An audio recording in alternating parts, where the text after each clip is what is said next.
Wilujeng Sumping. Kali ini cerita Abi akan melanjutkan chapter sebelumnya. Jika belum menonton, kalian bisa lihat di playlist. Langsung saja masuk ke alur ceritanya. Melanjutkan chapter sebelumnya. Scene berawal di sebuah pasar di sektor A. Terlihat sudah banyak orang berlalu lalang di sana. Deretan toko-toko yang menghiasi kanan kiri jalan, nggak tahu apa namanya. Maklum Mimin nggak bisa bahasa Korea, hehe. Posisi beralih ke area yang dipenuhi pedagang sayuran. Di antara orang-orang yang berjalan, terlihat Seongwoo dan Navi bercampur di antara mereka. Di sini sama saja, banyak bangunan yang rusak, pikir Seongwoo sambil makan cemilan. Apa ada lagi yang ingin kamu makan? Tanya Seongwoo yang melihat Navi sangat senang. Nanti kupikirkan lagi setelah makan hotdog ini, balas Navi. Sambil jalan-jalan, Seongwoo tengok memperhatikan bumbu-bumbu dapur yang dipajang oleh penjual. Hal terpenting, belanja di pasar tradisional adalah intuisi dan mod. Sudah kuduga, belanja di pasar emang lebih seru daripada di supermarket. Enaknya, beli apa ya? Gumam Seongwoo yang masih muter-muter di pasar. Ini adalah perburuan harta karun, ucap Navi sambil lari-lari kayak bocah. Seongwoo dan Navi kadang berhenti dan melihat barang-barang yang dijual. Gak ada barang yang ingin kubeli sih sebenarnya, pikir Seongwoo sambil kembali berjalan pergi. Sedangkan Navi udah pasti jadi ekor yang ngikut kemana-mana. Tiba-tiba Navi menoleh karena melihat sesuatu yang menarik perhatiannya. Kemudian dia pun berjalan menuju ke arah tersebut. Seongwoo juga berhenti karena melihat Navi yang berbalik arah. Setelah beberapa saat, gimana kalau beli ini saja, ucap Navi sambil menunjuk kerang yang lebih besar dari badannya. Kerang? Wah, ini baru pertama kalinya aku melihat kerang sebesar ini, ucap Seongwoo yang juga tertarik. Tapi kok kayak nggak asing ya? Gumamnya sambil melihat lebih teliti lagi. Setelah beberapa saat, barulah Seongwoo ingat. Ah, bukankah ini Heragigas? Pikirnya. Heragigas merupakan kerang raksasa yang biasa dimakan oleh ras giant sebagai penghangat tubuh. Permisi Bu, dari mana Anda mendapatkan kerang ini? Tanta Seongwoo yang melihat penjualnya berdiri tidak jauh darinya. Aku tidak tahu, suamiku yang membawanya ke sini, balas ibu penjual. Membawanya? Ini beratnya sekitar 200 kiloan loh Bu, ucap Seongwoo yang tidak habis pikir. Ah, suamiku emang suka begitu orangnya, balas ibu penjual dengan senyum riang. Masih sambil memeriksanya, Seongwoo bergumam. Heragigas ini pasti terlempar karena distorsi ruang dan waktu. Aku mau beli kerang ini ya Bu, ucap Seongwoo yang telah puas memeriksa kerang tersebut. Udah sebulan kerang ini tidak bisa dibuka loh.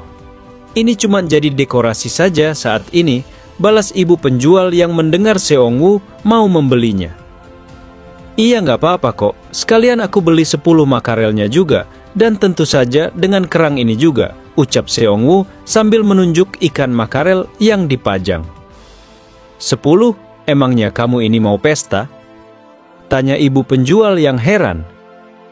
Aku buka restoran kecil-kecilan, balas Seongwoo dengan malu-malu. Mendengar ucapan Seongwoo, ibu penjual langsung nyolot. Apa? Apa kau sudah gila ya? Kenapa kau pelit sekali anak muda?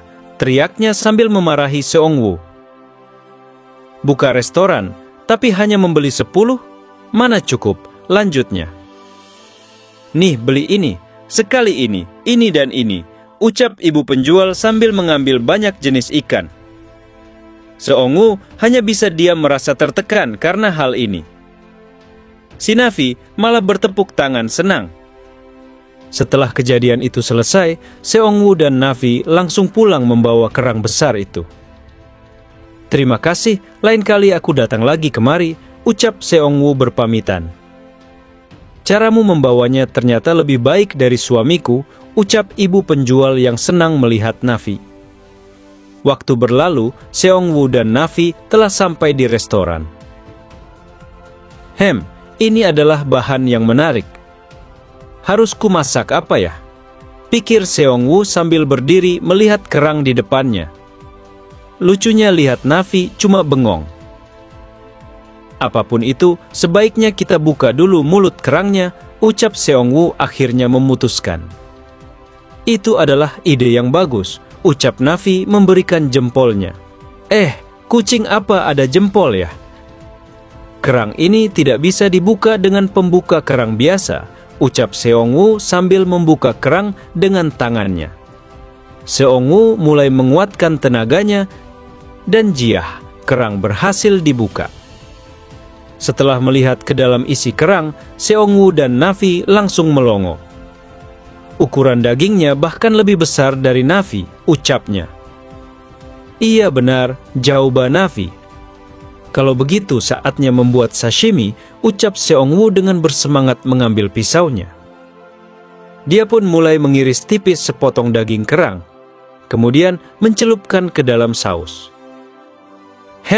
Sambil minum enak nih, pikirnya sambil mengunyah sashimi daging kerang. Setelah icip-icipnya selesai, Seong-woo langsung memikirkan sisa daging kerang. Dengan daging sebanyak ini, haruskah kita membuatnya menjadi clam chowder? Tanyanya. Navi hanya diam saja, dia pasti tidak tahu makanan seperti apa clam chowder. Mimin kasih tahu ya, clam chowder adalah sup kental yang berasal dari Amerika Utara. Rasanya yang ringan dan lembut itu membuatnya sulit dilupakan. Untuk makan malam kali ini, kita pakai sashimi dan choju saja, pikir Seong-woo. Tapi untuk sarapan besok pagi, barulah kita pakai clam chowder. Mantep banget kan? Lanjutnya. Ngomong-ngomong, item yang dicari para hunter? Gumamnya dengan muka mencurigakan. Adalah benda ini, ucapnya sambil menunjuk pada bagian tertentu dari daging kerang. Sebuah kantung soliter yang berisi racun. Tapi jika kau tidak mate saat memakannya, maka kau bisa memakannya. Mimin bingung kata-katanya. Ya jelaskan, jika mate, ya wassalam. Hanya dengan melihatnya saja sudah membuatku bersemangat, ucap Seong-woo sambil jongkok dengan aura hitam di sekitarnya. Master, wajahmu agak sedikit menyeramkan loh, ucap Navi yang takut. Aku akan membuat fermentasi dari benda ini, pikirnya. Agar si pecundang yang selalu ketakutan itu bisa ikut memakannya, lanjutnya dengan aura seramnya. Apes lagi nih, Kang Hyok pastinya. Di tempat lain terlihat Kang Hyok yang sedang tidak baik-baik saja. Kok tiba-tiba aku merinding ya? Pikirnya dengan wajah ketakutan. Kembali ke restoran. Seong-woo akan memulai mengolah kerang tersebut. Baiklah kalau begitu, haruskah kita mulai sekarang? Ucapnya dengan pisau mulai menari di tangannya. Pintu restoran terbuka, menandakan datangnya seorang pelanggan. Selamat pagi, Master, sapa Hunter Min yang sudah jadi langganan tetap restoran Warrior. Pagi, balas Seong-woo sambil mengolah daging kerang. Tidak ketinggalan, Navi juga melambaikan tangannya sebagai salam. Melihat hal ini, Hunter Min langsung bertanya, "Wah, sepertinya Anda sedang melakukan sesuatu yang tidak biasa pagi ini?" "Iya nih, aku sedang menyiapkan bahan untuk membuat kalm," balas Seong-woo. "Loh, bukannya itu kerang yang ada di sungai? Emang bisa dimakan ya?" tanya Hunter Min penasaran. Gumam Seong-woo yang heran ketika mendengar pernyataan Hunter Min. "Sungai? Emang sekarang sungai di bumi ada heragigasnya?" tanyanya sangat terkejut. "Ya nggak juga sih," balas Hunter Min. "Terus gimana dong? Coba ceritakan detailnya. Kayaknya seru," ucap Seong-woo penasaran. 2 hari yang lalu, aku mendapatkan keluhan dari warga, ada suara keras yang berasal dari selokan bawah tanah. Dan ketika kita selidiki, suara itu berasal dari retakan dimensi yang masih berukuran kecil, lanjut Hunter Min dengan serius. Itu berarti, ucap Seongwoo menimbali dengan serius juga. Sampai di sini dulu untuk chapter kali ini. Tanpa pakai lama, langsung saja masuk ke chapter selanjutnya. Melanjutkan chapter sebelumnya, di mana Hunter Min datang ke restoran Warrior. Keduanya sedang terlibat dalam suatu obrolan dan terlihat Navi membawakan makanan. "Ini makanlah sashimi kerang," ucap Navi sambil meletakkan sepiring sashimi di tangannya. Jadi, retakan itu adalah tanda jika Gate akan muncul di saluran itu? Tanya Seongwoo. Itu benar, jawab Hunter Min sambil bersiap menikmati makanannya. Tim dari divisi yang lebih tinggi sudah dikirim ke lokasi untuk berjaga. Karena kami tidak tahu kapan situasinya akan memburuk, lanjutnya. Sepertinya aku tidak akan bertemu dengan baik Kang Hyuk dalam waktu dekat ini, ucapnya. Ngomong-ngomong, aku selalu sangat kagum dengan skill Anda. Bagaimana Anda bisa mengiris setipis ini, sampai-sampai terlihat transparan, ucap Hunter Min sambil melihat lebih dekat sashimi di sumpitnya. Aku sengaja mengirisnya tipis-tipis agar mudah memakannya. Mau pakai sambal, kecap, atau wasabi? Tanya Seongwoo. Aku kecap asin saja, tolong, jawab Hunter Min. Seongwoo langsung mengeluarkan sebotol kecap, tapi Mimin kagak tahu apa mereknya. Hehe. Retakan ya? Pikir Seongwoo dengan serius memikirkan masalah ini. Sebelumnya, ada orang yang tidak sengaja terlempar ke bumi. Juga Haragi yang tiba-tiba muncul di bumi. Aku kenal orang yang sangat suka Haragi, lanjut pikiran Seongwoo. Mari kita flashback ke masa lalu Seongwoo lagi. Dia sombong, kasar, dan sudah berlevel lebih dari 90. Bahkan itu masih dalam tes untuk kenaikan level. Aku yakin kalau dialah yang bertanggung jawab atas retakan itu. Agak aneh jika menyebut rangkaian itu semua hanya suatu kebetulan, pikir Seongwoo. Tapi bisa jadi, Seongwoo terhenti karena memikirkan kemungkinan penyebab semua itu terjadi. Semua ini terjadi karena salahku, lanjutnya dengan ekspresi suram tapi kocak. Berpindah ke tempat lainnya, di sebuah lorong saluran air yang diterangi lampu temaram. Sial, aku sudah nggak tahan berada di sini, ucap si kocak Kang Hyuk yang digulung selimut camping. Kalau salah koreksi, Mimin bukan anak gunung soalnya, hehe. Kalau gitu, kenapa Anda tidak keluar saja? Ucap Minsi yang berdiri di sampingnya. Mana bisa keluar, jawabnya dengan gaya kocak khas Kang Hyuk. Kalau Anda sedang tidak bisa menulis surat pengunduran diri karena Anda berada di dalam kantung tidur seperti serangga, maka aku bisa membantu Anda menuliskannya, balas Minsi. Woi, Kang Hyuk langsung kumat mendengar sindiran itu. Aku sudah mencoba menghormati Anda selama sebulan, tetapi ternyata saya tidak sanggup, ucap Minsi dengan tampang seriusnya. Si kocak Kang Hyuk langsung gemetar ketakutan melihat itu. Kok jahat banget sih?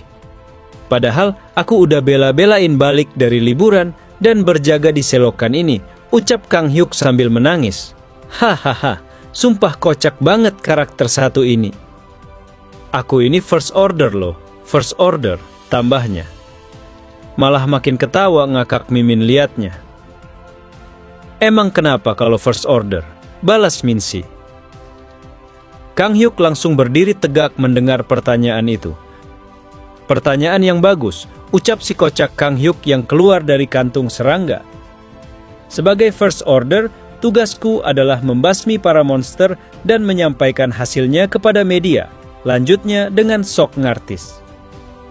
Kenapa Anda nggak keluar aja, terus bikin TikTok? Balas Minsi. Kang Hyuk langsung terdiam 1000 bahasa. Jiah, langsung ke counter cok, hahaha. Cih, malas ngomong sama kamu. Kayak anak kecil bejir, balas Kang Hyuk yang masuk kembali ke kantung serangganya. Min-si hanya bisa menahan emosinya untuk menghajar orang satu ini. Pengen Mimin bejek-bejek juga asli. Di tengah perdebatan konyol keduanya, tiba-tiba Min-si jadi serius saat melihat retakan dimensi di depannya. Tapi dia nggak sepenuhnya salah.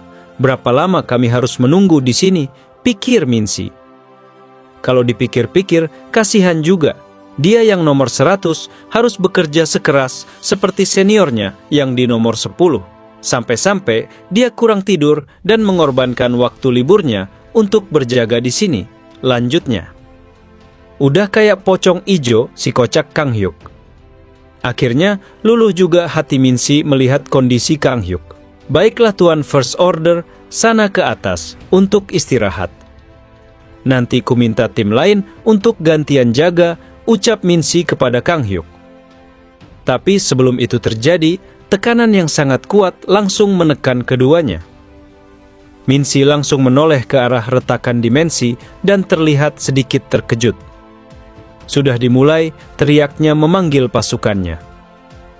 Sialan, gumam Kang Hyuk yang langsung bersiap dengan senjatanya. Level gerbangnya, ucap Min-si yang terlihat panik. Karena alat yang mengukur level gerbangnya hampir hancur. Hah, alatnya rusak, pikir Min-si yang sangat khawatir. Lebih dari level S, gumamnya yang sudah pasrah menjatuhkan lututnya. Level tidak dapat diukur, lanjutnya sudah sangat panik. Berakhir sudah kota ini, mungkinkah akan musnah juga, pikir Min-si yang sudah putus asa. Pasukan yang ada di sana juga semua ketakutan. Tapi yang tidak disangka, si kocak Kang Hyuk datang memegang pundak Min-si. Seseorang harus masuk untuk mencegahnya, terbuka lebih lebar lagi, ucap Kang Hyuk dengan serius. Ingat G3, penanganan darurat jika terjadi retakan dimensi, lanjutnya dengan tenang. Gunakan stabilizer retakan untuk mencegah pelebaran dan tahan sampai bantuan datang, ucap Kang Hyuk meyakinkan Min-si. Harus ada yang berkorban untuk itu, lanjut Kang Hyuk. Kami semua akan ikut masuk untuk membantu Anda, jawab Min-si dengan tegas. Hunter Min lagi tidak ada di sini. Kalau bukan Hunter Min yang ikut, kau hanya akan menjadi beban saja, ucap Kang Hyuk. Kemudian dia memegang pundak Min-si. Aku sendiri yang akan membawa stabilizernya dan menstabilkan retakannya, lanjutnya. Tapi, ucap Min-si. Dengarkan baik-baik, ada sebuah restoran yang bernama Warrior Restaurant di luar Changgyeongung. Jelaskan kepada pemilik restoran itu dan bawa dia kemari secepatnya, ucap Kang Hyuk memberitahu Min-si. Apa? Min-si terkejut mendengar hal ini. Sebutkan saja namaku dan mohonlah bantuan kepadanya. Hanya itu satu-satunya cara agar kita bisa selamat, ucap Kang Hyuk. Segera berangkat ini perintah, teriak si kocak Kang Hyuk dalam mode seriusnya. Siap laksanakan, ucap Min-si sambil memberi hormat prajurit. Setelah itu, Min-si langsung pergi dan hanya menyisakan Kang Hyuk dan prajurit lainnya di sana. Tapi namanya Kang Hyuk kalau tidak kocak ya nggak afdol. Sambil bergetar, dia mengeluarkan bahan asap. Ketika dia mau memakainya, langsung jatuh. Sial, gumamnya yang udah gemetaran, karena takut tapi sok berani. Tuan First Order, apakah Anda masih kedinginan? Ucap salah satu prajurit yang menawari bahan asap. Tidak tahu bahwa dia gemetar karena takut bukan kedinginan woi. Tapi si kocak Kang Hyuk malah memperhatikan kamera di perlengkapan prajurit di depannya. Oi, apa situasi sekarang terekam di bodycam itu? Tanya Kang Hyuk. Iya, hehe. Para prajurit langsung salting. Cih, baiklah kalau begitu. Kalian di sini saja dan musnahkan semua monster yang keluar dari gate, ucap Kang Hyuk. Kita mulai, teriak Kang Hyuk sambil membawa alat stabilizer di tangannya. Kemudian dia langsung melompat masuk ke dalam gate tersebut. Tidak lama kemudian, selongsong peluru pun terdengar berjatuhan di lorong air. Pukul, jangan biarkan mereka lolos. Kota ini akan tamat jika kita kalah, teriak prajurit di sana. Terlihat jika yang mereka hadapi adalah sejenis monster kelelawar dan dinosaurus kayaknya.